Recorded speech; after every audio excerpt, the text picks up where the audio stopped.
Well, a few hours ago, the United States announced that its largest ever naval exercises, RIMPAC, are officially underway. Now, RIMPAC is actually an acronym. It stands for Rim of the Pacific, and that's because the majority of the countries taking part in these exercises sit alongside the rim of the Pacific Ocean. Countries like Indonesia, Japan, Canada, the United States, Mexico, and even down here to Chile. Now, all these countries convene in the middle of the Pacific Ocean in Hawaii for 2 months of exercises. And Hawaii is actually where we're going to be next week to get a closer look at these exercises. But the drills are not just focused on Asian countries alone. Other countries from Europe as well, like the UK, Belgium, France, Germany, that are looking to increase their military presence in the Indo-Pacific will also be in Hawaii conducting large-scale exercises as well. Now, to get a sense of the scale of these exercises, 30 warships as well as 150 aircraft will be carrying out these exercises, as well as 25,000 total personnel. That's the total of the 29 countries that will be in Hawaii that are taking part of these drills. Now, earlier I spoke to Jessica Taylor, a security analyst from the Atlantic Council in Washington, D.C., and I asked her, what is so significant about these large-scale exercises?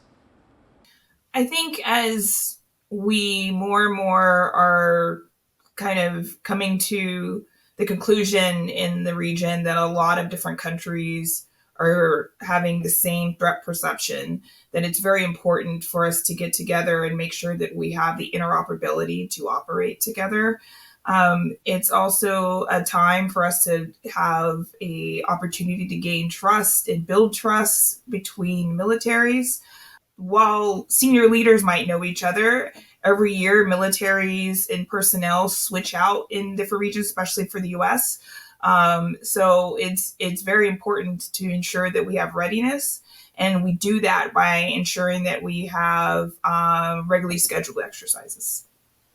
Now, Jessica, I want to get your take on this Indo-Pacific region. It's such a dynamic area with tensions running high in the Taiwan Strait.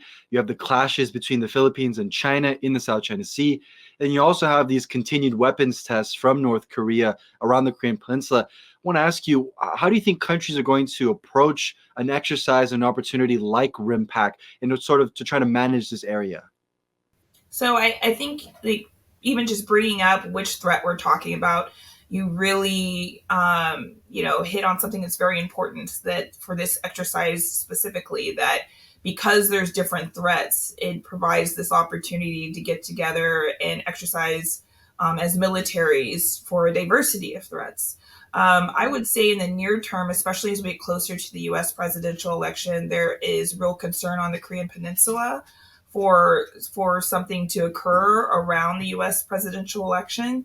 And I think more so there's concern around increasing tensions across the strait, but that something happening on the Korean Peninsula is more of a near-term concern, where something across the strait is more so, as the Defense Department, the pacing threat, something that we're concerned about for years and possibly a decade or so to come. Um, but I think there's also the concern, like we're not exactly sure if something happens either across the strait or in the Korean Peninsula, if either China or North Korea would take advantage of that opportunity.